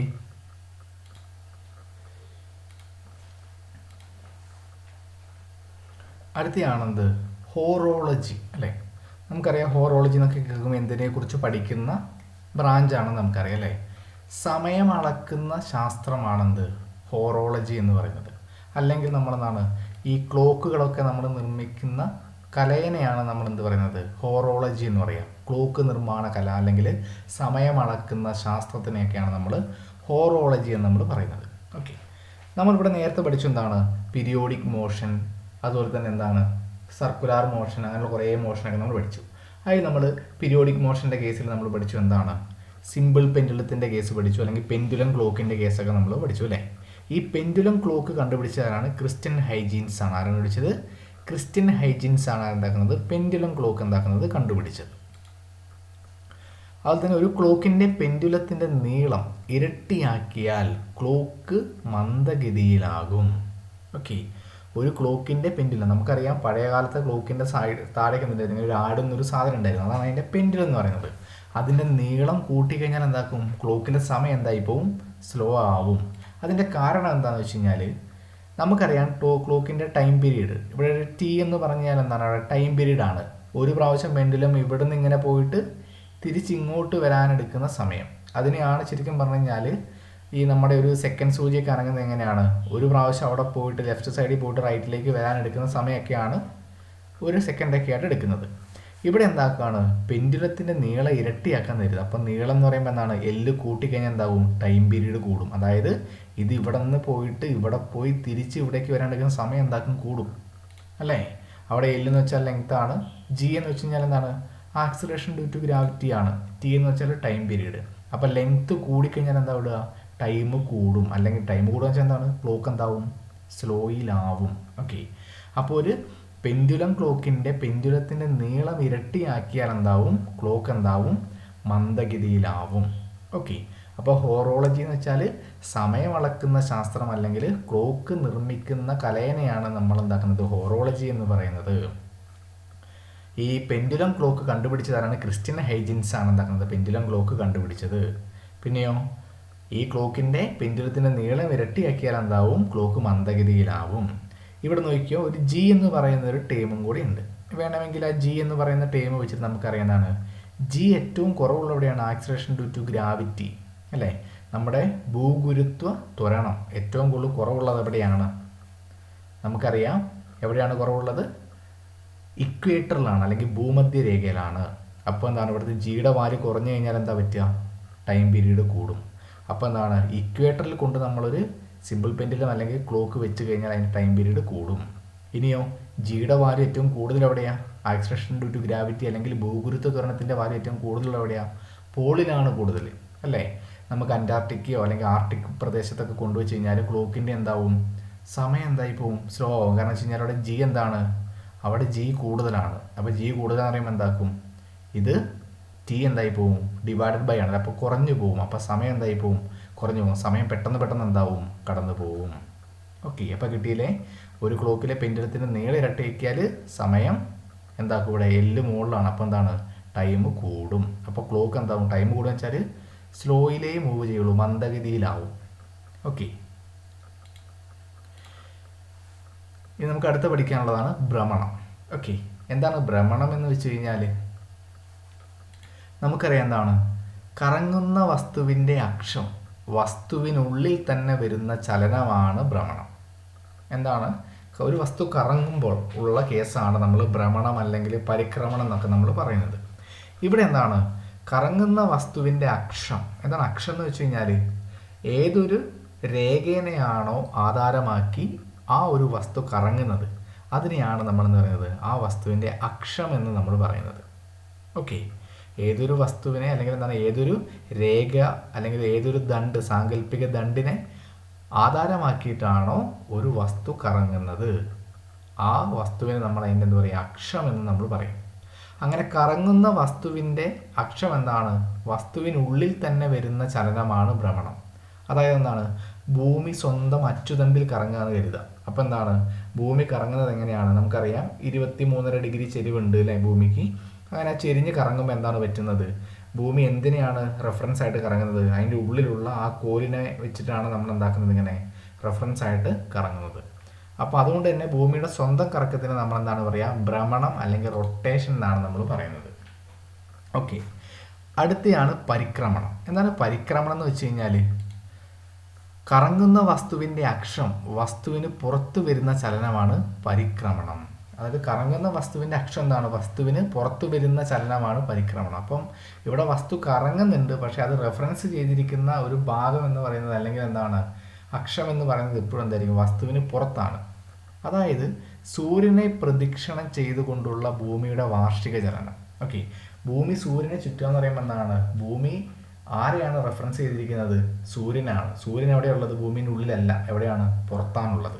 അപ്പം ഭൂമി സൂര്യനെ പ്രദക്ഷിണം ചെയ്യാന്ന് വെച്ച് കഴിഞ്ഞാൽ ഭൂമിയുടെ അക്ഷം എവിടെയാണ്, സൂര്യൻ്റെ അവിടെയാണ്, പുറത്താണ്. അതുകൊണ്ട് എന്താണത്, പരിക്രമണമാണ്. അപ്പം അക്ഷമകത്ത് വന്നാൽ ഭ്രമണമാണ്, പുറത്ത് വന്നാൽ പരിക്രമണമാണ്. ഓക്കെ, ഇവിടെ നമ്മൾ നോക്കുവാണെങ്കിൽ ഇതാ ഭൂമി സ്വന്തം കറങ്ങുവാണെങ്കിൽ എന്താണ്, ഇതാ ഇങ്ങനെയുള്ളൊരു സാങ്കല്പികമായിട്ടുള്ളൊരു ദണ്ടുണ്ട്, അതിനെ അടിസ്ഥാനപ്പെടുത്തിയാണ് ഇങ്ങനെ കറങ്ങുക. അതിനെയാണ് നമ്മൾ ഭ്രമണം എന്ന് പറയുന്നത്. ഇപ്പോൾ നമ്മളിവിടെ സണ്ണിനെ വെച്ച് നോക്കുകയാണെങ്കിൽ ഇതാ സണ്ണ് എവിടെയുണ്ട്, ഈ സണ്ണിൻ്റെ ചുറ്റും എന്താണ്, സണ്ണിനെ റെഫറൻസ് ആക്കിയിട്ട് ഇങ്ങനെ എന്താക്കുന്നുണ്ട്, ഭൂമി ഇങ്ങനെ കറങ്ങുന്നുണ്ട്. ഓക്കെ, അപ്പോൾ ഇവിടെ അടിസ്ഥാനപ്പെടുത്തിയിരിക്കുന്ന ആരെയാണ്, സണ്ണിനെയാണ്. അപ്പോൾ അതിൻ്റെ അക്ഷം എവിടെയാണ് വരിക, ഈ കറങ്ങുന്ന വസ്തുവിൻ്റെ പുറത്ത്, ഇവിടെ സണ്ണിൻ്റെ അവിടെയാണ് വരിക. അതുകൊണ്ട് അതിന് നമ്മൾ എന്ത് പറയും, പരിക്രമണം എന്നാണ് നമ്മൾ പറയുന്നത്. ഓക്കെ, ഇനി നമ്മൾ ചലിക്കുന്ന വസ്തുക്കൾ അതേപോലെ അതിൻ്റെ ചലന രീതിയൊക്കെയാണ് നമ്മൾ പഠിക്കുന്നത്. കറങ്ങിക്കൊണ്ടിരിക്കുന്ന ഒരു ഫാനിൻ്റെ ദളങ്ങളുടെ ചലനം. നമുക്കറിയാം, ഒരു ഫാനിൽ സെൻട്രൽ എന്തുണ്ട്, ഒരു സർക്കുലാർ ഷേപ്പുള്ള ഒരു എന്താണ്, നമ്മുടെ ഒരു പാത്രം പോലത്തെ ഒരു ഭാഗമുണ്ട്. അതിൻ്റെ ഓരോ 4 ഭാഗത്തേക്കും എത്രയുണ്ട്, ഈ 4 പങ്ക പോലത്തെയുള്ള വിങ്സ് ഉണ്ട് അല്ലേ, അല്ലെങ്കിൽ ദളങ്ങളുണ്ട്. ആ ദളങ്ങൾ എങ്ങനെയാണ് കറങ്ങുന്നത്, ഇങ്ങനെ സർക്കുലാർ ഷേപ്പിൽ ഇങ്ങനെ കറങ്ങുകയാണ്. അപ്പോൾ കറങ്ങിക്കൊണ്ടിരിക്കുന്ന ഒരു ഫാനിൻ്റെ ദളങ്ങളുടെ ചലനം എന്ന് പറയുമ്പോൾ എങ്ങനെയായിരിക്കും, എപ്പോഴും ആ ദളങ്ങൾ എപ്പോഴും ആരെ ചുറ്റിക്കൊണ്ടിരിക്കുകയാണ്, ആ സെൻറ്ററിലുള്ള ആ വട്ടമുള്ള ഭാഗത്ത് ഇങ്ങനെ ചുറ്റിക്കൊണ്ടിങ്ങനെ ഇരിക്കുകയാണ്. ഓക്കെ, അപ്പോൾ നമുക്കത് എന്ത് പറയാം, അത് പരിക്രമണ ചലനമാണ്. അതെന്താണ്, പരിക്രമണ ചലനമാണ്. കാരണം വെച്ച് കഴിഞ്ഞാൽ ഈ പറയുന്ന ഓരോ ദളങ്ങളും എന്താക്കുകയാണ്, അതിൻ്റെ സെൻറ്ററിൽ ആ ദളങ്ങൾ ഫിറ്റ് ചെയ്തിരിക്കുന്ന ആ സർക്കുലാർ ഷേപ്പിലുള്ള ഭാഗത്തിന് ഇങ്ങനെ ചുറ്റുകയാണ്. അതെന്താണ്, പരിക്രമണ ചലനമാണ്. ഇനി ഇവിടെ നമ്മൾ നോക്കുവാണെങ്കിൽ എന്താണ്, ന്യൂക്ലിയസിനെ പ്രദക്ഷിണം ചെയ്യുന്ന ഇലക്ട്രോൺ അല്ലേ. നമുക്കറിയാം എന്താണ്, ന്യൂക്ലിയസിൻ്റെ ചുറ്റും ആര് കറങ്ങുന്നുണ്ട്, ഇലക്ട്രോൺ ഇങ്ങനെ കറങ്ങുന്നുണ്ട്. അപ്പോൾ അവിടെ ഒരു പ്രത്യേകതയുണ്ട്.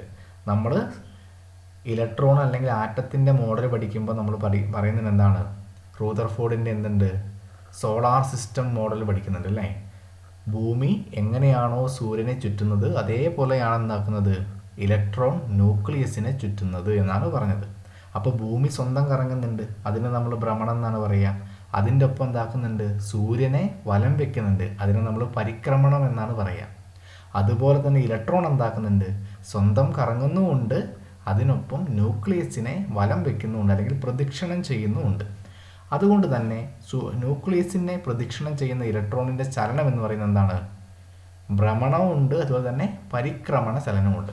ഇപ്പം നമ്മളെന്താണ്, ഈ പറയുന്ന ഇലക്ട്രോൺ സ്വന്തം അച്ചുതണ്ടിലാണ് തിരിയുന്നതെങ്കിൽ അത് ഭ്രമണമാണ്. എന്നാൽ ന്യൂക്ലിയസിനെ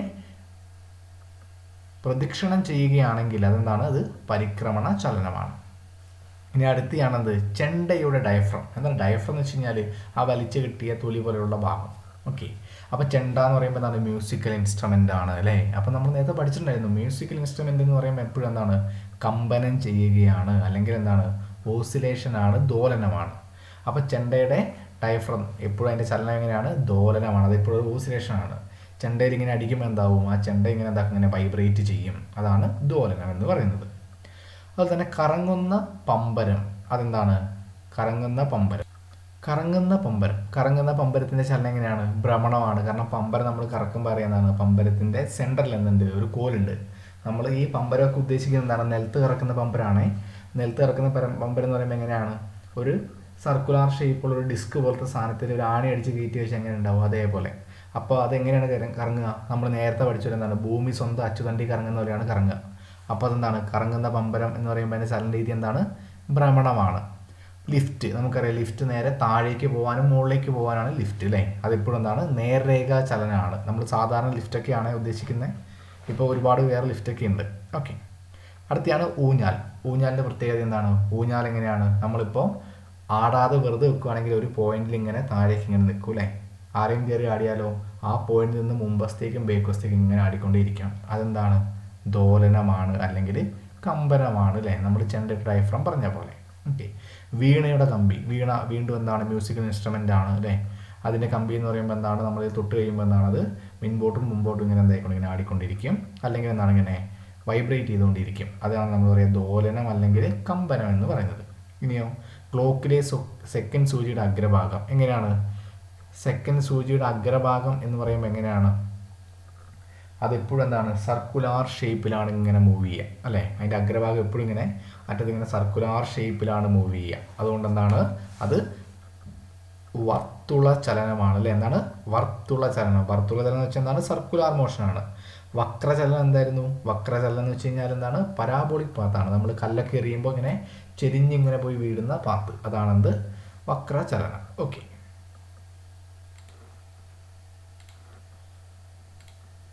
അടുത്തയാണ് ദൂരവും സ്ഥാനാന്തരവും. എന്താണ് ദൂരവും സ്ഥാനാന്തരവും? ദൂരത്തിന് നമ്മൾ ഡിസ്റ്റൻസ് എന്നാണ് പറയുക, സ്ഥാനാന്തരത്തിന് നമ്മൾ ഡിസ്പ്ലേസ്മെൻറ്റ് എന്നാണ് പറയുക. എന്താണ് വ്യത്യാസം? സഞ്ചരിച്ച പാതയുടെ നീളമാണ് ദൂരം. സഞ്ചരിച്ച പാതയുടെ നീളമാണ് ദൂരം. ഓക്കെ, സഞ്ചരിച്ച പാതയുടെ നീളമാണ് ദൂരം. അടുത്തയോ, ആദ്യ സ്ഥാനത്തു നിന്ന് അന്ത്യസ്ഥാനത്തേക്കുള്ള നേർരേഖാ ദൂരമാണ് സ്ഥാനാന്തരം. ഇതിന് ദിശയും പരിമാണവുമുണ്ട്. ഓക്കെ, അതായത് നമ്മളിപ്പോൾ ഒരു സ്ഥലത്ത് നിന്ന് അടുത്ത സ്ഥലത്തേക്ക് നമ്മൾ പോവുകയാണെങ്കിൽ, ഇപ്പം ഞാൻ എ എന്ന് പറയുന്ന പോയിന്റിൽ നിന്ന് ബിയിലേക്ക് പോകാമെന്ന് കരുതുക. ഈ എയും ബിയും തമ്മിലുള്ള നേർരേഖാ ദൂരമാണ് സ്ഥാനാന്തരം. ഇവിടെ പ്രത്യേകതയുണ്ട്, ഈ ദൂരം പറയുമ്പോൾ നമ്മൾ അതിന് ദിശ പറയേണ്ട ആവശ്യമില്ല. എത്ര ദൂരമാണെന്നുള്ളത് ഇപ്പം മീറ്ററിലോ കിലോമീറ്ററിലോ പറഞ്ഞാൽ മതി. പക്ഷേ സ്ഥാനാന്തരം എന്ന് പറയുന്നത് ഒരു വെക്ടർ ക്വാണ്ടിറ്റിയാണ്. എന്താ വെക്ടർ ക്വാണ്ടിറ്റി എന്ന് വെച്ച് കഴിഞ്ഞാൽ നമ്മൾ പഠിച്ചിട്ടുണ്ട് അല്ലേ. എന്താണ് വെക്ടർ ക്വാണ്ടിറ്റി എന്ന് വെച്ച് കഴിഞ്ഞാൽ, ഒരു വസ്തുവിന് എന്താണ്, ഒരു ക്വാണ്ടിറ്റിക്ക് ദിശയും ഡയറക്ഷനും അതുപോലെ തന്നെ എന്താണ് മാഗ്നിറ്റ്യൂഡ്, എന്താണ് പരിമാണവും ഉണ്ടെങ്കിൽ ആ വസ്തു എന്താണ്, വെക്ടർ ക്വാണ്ടിറ്റിയാണ്. ഇവിടെ ദൂരം പറയുമ്പോൾ നമ്മൾ ഒരിക്കലും ദിശ പറയേണ്ട ആവശ്യമില്ല. പക്ഷേ സ്ഥാനാന്തരം എന്ന് പറഞ്ഞു കഴിഞ്ഞാൽ നമ്മൾ ദിശ പറയണം, അതിൻ്റെ ഒപ്പം അതിൻ്റെ വാല്യൂവും കൂടെ നമ്മൾ പറയണം. ദൂരത്തിന് വാല്യൂ മാത്രം മതി. ഓക്കെ, അപ്പോൾ ആദ്യ സ്ഥാനത്ത് നിന്ന് അന്ത്യസ്ഥാനത്തേക്കുള്ള നേർരേഖാ ദൂരമാണ് സ്ഥാനാന്തരം. ഇതിന് ദിശയും പരിമാണവും ഉണ്ട്. അത് പരിമാണം എന്ന് വെച്ച് കഴിഞ്ഞാൽ ഒരു വാല്യൂ, ഒരു എന്തുണ്ട്, വിലയുണ്ട്. ഓക്കെ, ഇപ്പം എന്താണ് 5 കിലോമീറ്റർ തെക്ക് എന്ന് പറഞ്ഞാൽ എന്താണത്, സ്ഥാനാന്തരമാണ്. പക്ഷെ 5 കിലോമീറ്റർ എന്ന് വെച്ചാലോ അതിന് ദിശയില്ല, അതെന്താണ്, ദൂരമാണ്, ദൂരം മാത്രമാണ്. ഓക്കെ, ഇനി നമ്മളോട് നോക്കുവാണെങ്കിൽ ഈ ദൂരവും സ്ഥാനാന്തരവും തമ്മിലുള്ള കുറച്ച് ഡിഫറൻസുകൾ അതുപോലെ തന്നെ സാമ്യതകളൊക്കെ നമുക്ക് നോക്കാം. ദൂരം എന്ന് വെച്ചാൽ എന്താണ്, അതിശ അളവാണ്. ഇത് അതിശ അളവെന്ന് വെച്ചാൽ ദിശ പറയേണ്ടാത്ത അളവാണെന്ത് ദൂരം. പക്ഷെ സ്ഥാനാന്തരം എന്താണ്, സദിശ അളവാണ്. എന്താണ്, വെക്ടർ ക്വാണ്ടിറ്റിയാണ്. സദിശ അളവെന്ന് വെച്ചാൽ വെക്ടർ ക്വാണ്ടിറ്റിയാണ്. അതിശം എന്ന് വെച്ചാൽ എന്താണ്, ദൂരം. അതെന്താണ്, ദൂരളവാണ്. അതിശം എന്ന് പറയുമ്പോൾ ദിശയില്ല, അത് സ്കേലാർ ക്വാണ്ടിറ്റി ആണ്. രണ്ടിൻ്റെയും നമ്മൾ ദൂരം നമ്മൾ സാധാരണ പറയുമ്പോൾ എന്താണ്, അതൊക്കെ നീളത്തിലാണ് പറയുക അല്ലേ. നീളത്തിൻ്റെ അടിസ്ഥാന യൂണിറ്റ് എന്താണ്, നമ്മൾ കഴിഞ്ഞ ക്ലാസ്സിൽ പഠിച്ചാണ്, മീറ്ററാണ്. ദൂരവും സ്ഥാനാന്തരവും നമ്മൾ എന്താണ് പറയുക, മീറ്ററിലാണ് നമ്മൾ പറയുന്നത്.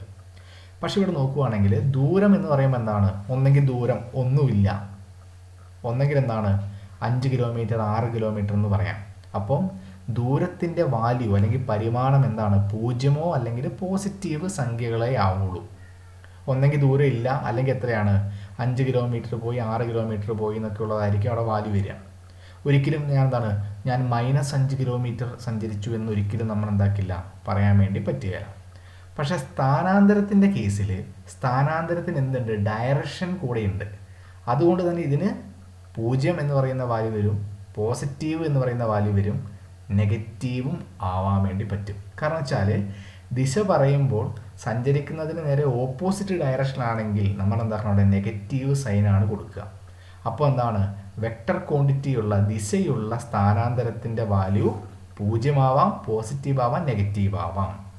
പക്ഷെ ദൂരം ഒരിക്കലും എന്താവില്ല, നെഗറ്റീവ് ആവില്ല. അതുകൊണ്ട് തന്നെ സ്ഥാനാന്തരത്തേക്കാൾ എപ്പോഴും കൂടിയ വാല്യൂ ആർക്കായിരിക്കും? ദൂരത്തിനായിരിക്കും ഉണ്ടാവുക. ഇനിയോ സ്ഥാനാന്തരത്തോട് തുല്യമോ കൂടുതലോ ആയിരിക്കും എന്ത് ദൂരം? സ്ഥാനാന്തരത്തിന് എന്താണ്? ദൂരത്തേക്കാൾ കുറഞ്ഞ പരിമാണം ആവാം. ഓക്കെ. അടുത്തയാണ് വേഗത. എന്താണ് വേഗത എന്ന് പറഞ്ഞു കഴിഞ്ഞാൽ യൂണിറ്റ് സമയത്തിൽ ഒരു വസ്തു സഞ്ചരിച്ച ദൂരമാണ് അതിൻ്റെ വേഗത, അല്ലേ? നമുക്കറിയാം വേഗത എന്ന് പറയുമ്പോൾ, സ്പീഡ് എന്ന് പറയുമ്പോൾ എന്താണ്? നമുക്കറിയാം എന്താണ്? ഇത്ര സമയത്തിനുള്ളിൽ എത്ര ദൂരം സഞ്ചരിച്ചു എന്നുള്ളതാണ് വേഗത. അതായത് യൂണിറ്റ് സമയത്തിൽ ഒരു വസ്തു സഞ്ചരിച്ച ദൂരമാണ് അതിൻ്റെ വേഗത. അതായത് ഒരു സെക്കൻഡിൽ എത്ര മീറ്റർ ഒരു വസ്തു സഞ്ചരിച്ചു എന്നതാണ് അതിൻ്റെ വേഗത എന്ന് നമ്മൾ പറയുന്നത്. ഇനി ഇവിടെ വേഗത എന്തുണ്ട്? സമവേഗമുണ്ട്. എന്തായിരിക്കും സമവേഗം എന്ന് വെച്ച് കഴിഞ്ഞാൽ ചലനത്തിലുള്ള ഒരു വസ്തു തുല്യ സമയ ഇടവേളകളിൽ തുല്യ ദൂരമാണ് സഞ്ചരിക്കുന്നതെങ്കിൽ ആ വസ്തു സമവേഗത്തിലാണ്. നമ്മൾ നേരത്തെ പഠിച്ച പോലെ തന്നെ എന്താണ്? ഒരു വസ്തു എന്താണ്? തുല്യ സമയ ഇടവേളകളിൽ തുല്യ ദൂരം സഞ്ചരിക്കുകയാണെങ്കിൽ അത് സമവേഗത്തിലാണ്. ഓക്കെ. അപ്പോൾ എന്താണ് അസമവേഗം എന്ന് വെച്ച് കഴിഞ്ഞാൽ എന്താണ്? തുല്യ സമയ ഇടവേളകളിൽ ആ വസ്തു എന്താണ്? തുല്യ ദൂരമല്ല സഞ്ചരിക്കുന്നതെങ്കിൽ അത് അസമവേഗത്തിലാണെന്ന് നമുക്ക് പറയാൻ വേണ്ടി പറ്റും. സമവേഗത്തിൽ നമ്മൾ യൂണിഫോം സ്പീഡ് എന്നാണ് പറയുക. അസമവേഗത്തിന് നമ്മൾ എന്താണ് പറയുക? നോൺ യൂണിഫോം സ്പീഡ് എന്നാണ് പറയുക. ഓക്കെ. ഇനി അടുത്തയാണെന്ത്? സ്പീഡോമീറ്റർ. എന്താണ് സ്പീഡോമീറ്റർ? വാഹനങ്ങൾ സഞ്ചരിച്ച വേഗം നിർണ്ണയിക്കുന്ന ഉപകരണമാണെന്ത്? സ്പീഡോമീറ്റർ. നമ്മൾ വണ്ടിയിലൊക്കെ എന്താണ്? സഞ്ചരിച്ച വേഗം കാണിക്കുന്ന ഉപകരണമാണ് സ്പീഡോമീറ്റർ. അടുത്തയാണെന്ത്? ഓഡോമീറ്റർ. എന്താണ് ഓഡോമീറ്റർ എന്ന് വെച്ച് കഴിഞ്ഞാൽ വാഹനങ്ങൾ സഞ്ചരിച്ച ദൂരം രേഖപ്പെടുത്താൻ ഉപയോഗിക്കുന്ന ഉപകരണം. എത്ര ദൂരം സഞ്ചരിച്ചു എന്ന് പറയുന്നതാണെന്ത്? ഓഡോമീറ്റർ. എത്ര ഓടി എന്നുള്ളതാണെന്ത്? ഓഡോമീറ്റർ. എത്ര സ്പീഡ് ഉണ്ട് എന്നുള്ളതാണെന്ത്? സ്പീഡോമീറ്റർ. ഓക്കെ. അടുത്തയാണത് പ്രവേഗം. നേരത്തെ വേഗം എന്ന് നമ്മൾ പറഞ്ഞു. വേഗം എന്ന് പറയുമ്പോൾ എന്താണത്? അതിന് ദിശ പറയേണ്ട ആവശ്യമില്ല. ഓക്കെ. പക്ഷെ എന്താണ് പ്രവേഗം എന്ന് പറയുന്നത്? എന്താണ്? വെലോസിറ്റി ആണ്. അത് വെക്ടർ ക്വാണ്ടിറ്റി ആണ്. അപ്പോൾ അത് എന്താണ്? നമ്മളിതിൻ്റെ ദിശയും കൂടെ നമ്മൾ പറയേണ്ടതുണ്ട്.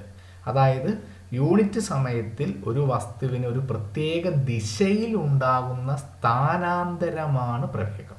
ഓക്കെ. ഇപ്പം നമുക്ക് വേഗം എന്ന് പറയുമ്പോൾ നമുക്ക് എന്താണ്? ഡിസ്റ്റൻസ് ബൈ ടൈമാണ്. വേഗം എത്രയാണ്? ഡിസ്റ്റൻസ്. സ്പീഡ് എന്ന് വെച്ചാൽ ഡിസ്റ്റൻസ് ബൈ ടൈമാണ്. അവിടെ ഡിസ്റ്റൻസ് എന്ന് പറയുമ്പോൾ എന്താണ്? ദൂരമാണ്. അത് എന്താണ്? സ്കേലാർ ക്വാണ്ടിറ്റിയാണ്, അല്ലെങ്കിൽ അദിശ അളവാണ്. പക്ഷെ പ്രവേഗം പറയുമ്പോൾ എന്താണ്? ഡിസ്പ്ലേസ്മെൻറ്റ് ബൈ ടൈമാണ്. അപ്പോൾ ഡിസ്പ്ലേസ്മെൻറ്റ് എന്ന് പറയുമ്പോൾ എന്താണ്? സ്ഥാനാന്തരം ഹരിക്കണം ടൈമാണ്. സ്ഥാനാന്തരം എന്താണ്? നമ്മൾ പറഞ്ഞ പോലെ സ്ഥാനാന്തരം എന്ന് പറയുന്നത് വെക്ടർ ക്വാണ്ടിറ്റിയാണ്. അതെന്താണ്? സദിശ അളവാണ്. ഓക്കെ. ഒരു പ്രവൃത്തിയുടെ തുടക്കത്തിൽ വസ്തുവിനുള്ള പ്രവേഗത്തെ ആദ്യ പ്രവേഗമെന്നും അവസാന ഘട്ടത്തിലുള്ള പ്രവേഗത്തെ അന്ത്യപ്രവേഗം എന്നും പറയുന്നത് കരുതുക. ഓക്കെ. ഇപ്പം ഞാനെന്താണ്? വണ്ടി എടുത്ത് ഇങ്ങനെ പോകാമെന്ന് കരുതുക. അപ്പോൾ വണ്ടി ആദ്യം സ്റ്റാർട്ട് ചെയ്ത വെലോസിറ്റി ആദ്യ പ്രവേഗമാണ്. വണ്ടി ഞാൻ എവിടെയെങ്കിലും കൊണ്ടിട്ട് എന്താണ് നിർത്തുകയോ അതൊക്കെ ചെയ്യുകയാണെങ്കിൽ, അല്ലെങ്കിൽ ഒരു പ്രോസസ്സ് ഞാൻ കഴിയാമെന്ന് കരുതുക. ഓക്കെ. അങ്ങനെയാണെങ്കിൽ ആ പ്രവൃത്തി കഴിയുകയാണെങ്കിൽ ആ അവസാന സമയത്തുള്ള അതിൻ്റെ പ്രവേഗത്തിന് നമ്മൾ അന്ത്യപ്രവേഗം എന്നാണ് നമ്മൾ പറയുക. ഇപ്പോൾ ഞാനൊരു കല്ലെടുത്ത് എന്താക്കുകയാണ്? ഇങ്ങനെ മുകളിലേക്ക് എറിയുകയാണെങ്കിൽ എന്താണ് പറ്റുക? ആ കല്ലിങ്ങനെ നേരെ മുകളിലേക്ക് ഉയർന്നിങ്ങനെ പോകും, അല്ലേ? ഉയർന്നിങ്ങനെ പോയിട്ട് എന്താക്കും? അവിടെ നിന്നതിന് ശേഷമാണ് താഴേക്ക് വരിക. അതായത് മുകളിലേക്ക് നമ്മൾ എറിയപ്പെടുന്ന വസ്തുക്കൾ അതിൻ്റെ സഞ്ചാരപഥത്തിലെ ഏറ്റവും ഉയർന്ന സ്ഥാനത്തെത്തുമ്പോൾ അന്ത്യപ്രവേഗം 0 ആയിരിക്കും. ഇപ്പം ഞാൻ കയ്യിൽ പിടിച്ചിങ്ങനെ എറിയുകയാണെങ്കിൽ എൻ്റെ കയ്യിൽ നിന്ന് ആ ഒരു കല്ലാണ് ഞാൻ എറിയുന്നെങ്കിൽ ആ കല്ല് വിട്ടു പോകുമ്പോൾ അതിനൊരു വെലോസിറ്റി ഉണ്ടാവും. അതാണ് അതിൻ്റെ ആദ്യ പ്രവേഗം എന്ന് പറയുന്നത്. അത് ഏറ്റവും അവസാനം ഇങ്ങനെ മുകളിലേക്ക് ഇങ്ങനെ പോയി എന്താക്കും? മാക്സിമം ഹൈറ്റ് എത്തിക്കഴിഞ്ഞാൽ ഇങ്ങനെ പൊങ്ങി പോയിട്ട് എന്താക്കും? അതൊരു സ്ഥലത്ത് ഇങ്ങനെ നിന്നിട്ട് പിന്നെ താഴേക്ക് വരും. അപ്പോൾ ഏറ്റവും അവസാനം അത് ഏറ്റവും മാക്സിമം ഹൈറ്റ് എത്തുമ്പോൾ എന്താവും? അത് നിന്നിട്ടാണ് താഴേക്ക് വരിക. അപ്പം മുകളിലേക്ക് പോകുന്ന ഒരു വസ്തു എന്താണ്? ഏറ്റവും ഹൈറ്റ് എത്തുമ്പോൾ അവിടെ നിന്നിട്ടാണ് താഴേക്ക് വരിക. അപ്പോൾ ആ നിൽക്കുന്ന സമയത്ത് അവിടെ വെലോസിറ്റി എന്താണ്? 0 ആണ്. അപ്പം മുകളിലേക്ക് എത്തുമ്പോൾ ഏറ്റവും ഉയർന്ന സ്ഥാനത്ത് അതിൻ്റെ അന്ത്യപ്രവേഗം എന്തായിരിക്കും? 0 ആയിരിക്കും. ഓക്കെ. ഇനി അടുത്താണ് സമപ്രവേഗം അല്ലെങ്കിൽ അസമപ്രവേഗം. എന്താണ്? ഒരു വസ്തുവിൻ്റെ സ്ഥാനാന്തരത്തിൻ്റെ അളവ് തുല്യമായ ഇടവേളകളിൽ തുല്യമായിരിക്കുകയും ഒരേ ദിശയിൽ സഞ്ചരിക്കുകയും ചെയ്യുമ്പോൾ ആ വസ്തുവിൻ്റെ പ്രവേഗമാണ് സമപ്രവേഗം. എന്താണ് ഇവിടെ പറയുന്നത്? ഒരു വസ്തു എന്താണ്? തുല്യമായ ഇടവേളകളിൽ തുല്യ സ്ഥാനാന്തരം ഒരേ ദിശയിൽ നടക്കുകയാണെന്ന് കരുതുക. അതാണെന്ത്? സമപ്രവേഗം എന്ന് പറയുന്നത്. ഒരു വസ്തു എന്താണ്? തുല്യ ഇടവേളകളിൽ തുല്യ സ്ഥാനാന്തരം ഒരേ ദിശയിൽ ഉണ്ടാവുകയാണെങ്കിൽ അതിന് നമ്മൾ എന്താണ് പറയുക? സമപ്രവേഗം എന്നാണ് പറയുക. ഇനി അങ്ങനെ ഇല്ലെങ്കിൽ നമ്മൾ എന്താണ് പറയുക? തുല്യ ഇടവേളകളിൽ എന്താണ്? തുല്യ സ്ഥാനാന്തരം ഇല്ലെങ്കിൽ അതിന് നമ്മൾ എന്താണ് പറയുക? അസമപ്രവേഗം എന്നാണ് പറയുക. ഇപ്പോൾ ഇവിടെ വേണമെങ്കിൽ എന്താണ്? സ്ഥാനാന്തരമോ അല്ലെങ്കിൽ എന്താണ് അതിൻ്റെ ദിശയോ മാറിക്കഴിഞ്ഞാൽ എന്തായിട്ട് മാറും? ഈ സമപ്രവേഗം എന്നുള്ളത് അസമപ്രവേഗമായിട്ട് മാറും. കാരണം വെച്ചാൽ പ്രവേഗം എന്നുള്ളത് വെക്ടർ ക്വാണ്ടിറ്റിയാണ്. അപ്പോൾ ദിശ മാറിക്കഴിഞ്ഞാൽ എന്താവും? നെഗറ്റീവ് സൈൻ ആവും. അപ്പോൾ 5 എന്നുള്ളത് ചിലപ്പം -5 ആവും. അപ്പോൾ എന്താവും? അതിൻ്റെ വാല്യൂ മാറിപ്പോയി മൊത്തം, അല്ലേ? അപ്പോൾ വേഗം, ദിശ എന്നിവയിൽ ഏതെങ്കിലും ഒന്ന് മാറിയാൽ എന്താവും? വസ്തുവിൻ്റെ പ്രവേഗം എന്താവും? മാറും, അസമപ്രവേഗമായിട്ട് മാറും. ഓക്കെ. അതുകൊണ്ട് തന്നെ നമ്മൾ സർക്കുലാർ മോഷനുള്ള എല്ലാ മോഷൻ നമ്മൾ എടുക്കുമ്പോൾ എന്താണ് പറ്റുക? അവിടെ എന്തുണ്ടാവില്ല? അത് സമപ്രവേഗമായിരിക്കില്ല. കാരണം സർക്കുലാർ മോഷൻ എന്ന് പറയുമ്പോൾ ഓരോ സമയത്തും അതിൻ്റെ ഡയറക്ഷൻ ഇങ്ങനെ ചേഞ്ച് ചെയ്തുകൊണ്ടിരിക്കുന്നുണ്ട്, അല്ലേ? ഓരോ സമയത്തും അതിൻ്റെ ഡയറക്ഷൻ ചേഞ്ച് ചെയ്യുന്നതുകൊണ്ടിരിക്കും. അതുകൊണ്ട് സർക്കുലാർ മോഷൻ എന്തല്ല? സമപ്രവേഗ മോഷൻ അല്ല എന്ന് നമ്മൾ പറയും. ഇനി അടുത്തയാണെന്ത്? ത്വരണം. എന്താണ് ത്വരണം എന്ന് വെച്ച് കഴിഞ്ഞാൽ? ത്വരണത്തിന് നമ്മൾ ആക്സിലറേഷൻ എന്നാണ് നമ്മൾ പറയുക. ചലിക്കുന്ന ഒരു വസ്തുവിനുണ്ടാകുന്ന പ്രവേഗ മാറ്റത്തിൻ്റെ നിരക്കാണ് ത്വരണം, അല്ലേ? വെലോസിറ്റി ഡിവൈഡഡ് ബൈ ടൈം ആണ് ത്വരണം. അല്ലെങ്കിൽ പ്രവേഗം ഹരിക്കണം സമയമാണെന്ത്? ത്വരണം എന്ന് പറയുന്നത്. ത്വരണം എന്ന് വെച്ചാൽ പ്രവേഗ മാറ്റം ബൈ സമയം.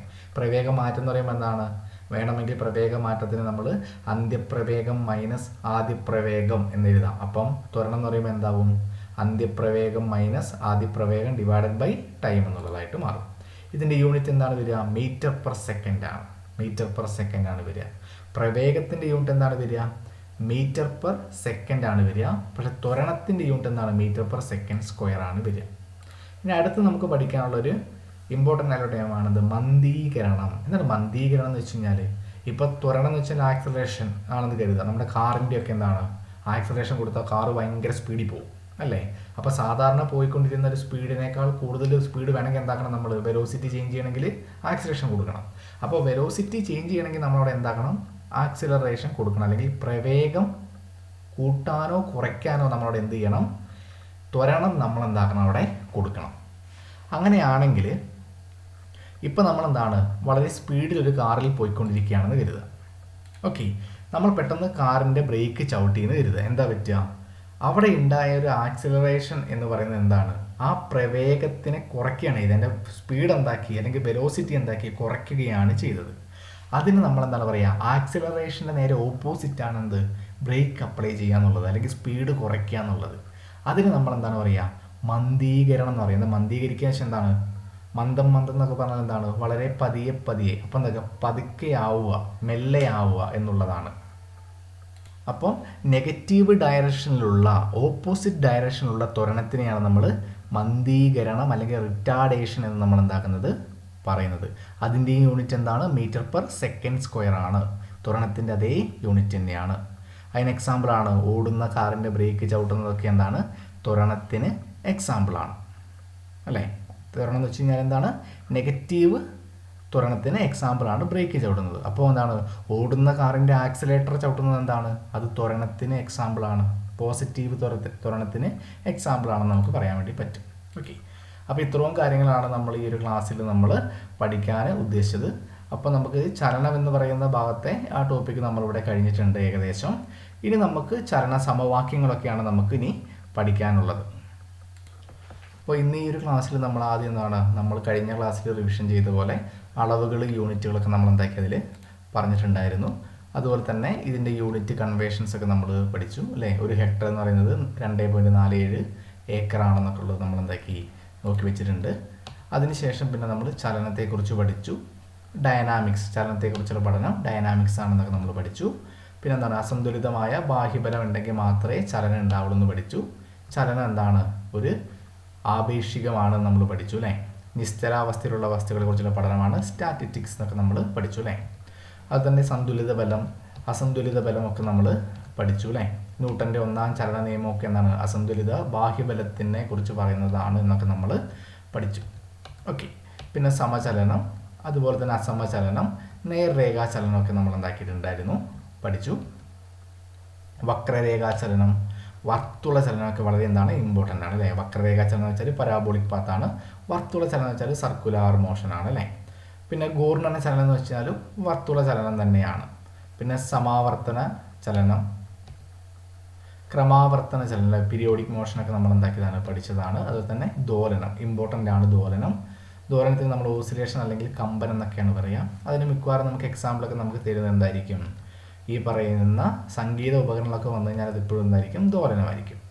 പിന്നെ നമ്മൾ ക്ലോക്ക് നിർമ്മാണ കല അല്ലെങ്കിൽ സമയം അളക്കുന്ന ശാസ്ത്രം, ഹോറോളജിയൊക്കെ നമ്മൾ പഠിച്ചു അല്ലേ. പിന്നെ ക്ലോക്കിൻ്റെ പെൻഡുലത്തിൻ്റെ നീളം ഇരട്ടിയാക്കിയാൽ സമയം എന്തായിരിക്കും, അല്ലെങ്കിൽ ക്ലോക്ക് മന്ദഗതിയിലാവുമെന്ന് നമ്മൾ പഠിച്ചു.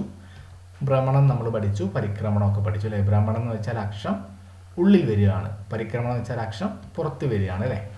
അതിനുശേഷം നമ്മൾ ഓരോ വസ്തുവിൻ്റെയും ചലന രീതികളെക്കുറിച്ച് നമ്മൾ എന്താക്കിയിട്ടുണ്ട്, പഠിച്ചിട്ടുണ്ടായിരുന്നു അല്ലേ. ഓക്കെ, ചെണ്ടയുടെ ഡയഫ്രം എന്താണ്, ദോലനമാണെന്നുള്ളത് പഠിച്ചു. ലിഫ്റ്റ് നേർരേഖയാണ് അല്ലേ. വീണയുടെ കമ്പിയൊക്കെ ദോലനമാണ്. ന്യൂക്ലിയസിൻ്റെ ആണെങ്കിൽ എങ്ങനെയാണ് വരിക, ന്യൂക്ലിയസിനെ ഇലക്ട്രോൺ ചുറ്റുകയാണെങ്കിൽ അത് പരിക്രമണ ചലനം അല്ലെങ്കിൽ ഭ്രമണമായിരിക്കും എന്നൊക്കെ നമ്മൾ പഠിച്ചു അല്ലേ. അതിനുശേഷം ദൂരവും സ്ഥാനാന്തരവും പഠിച്ചു. ദൂരം എന്ന് പറയുന്നത് സ്കേലാർ ക്വാണ്ടിറ്റി ആണെങ്കിൽ അദിശ അളവാണ്, സ്ഥാനാന്തരം എന്താണ്, സദിശ അളവാണെന്നൊക്കെ പറഞ്ഞു. പിന്നെയോ സ്ഥാനാന്തരത്തിന് വേണമെങ്കിൽ നെഗറ്റീവ് ഇതാവാം, വാല്യൂ ആവാം എന്നൊക്കെ പഠിച്ചു. വേഗത, അതുപോലെ തന്നെ സമവേഗതയൊക്കെ നമ്മൾ പഠിച്ചു. വാഹനത്തിൻ്റെ വേഗം നിർണ്ണയിക്കുന്ന ഉപകരണമാണ് സ്പീഡോമീറ്റർ.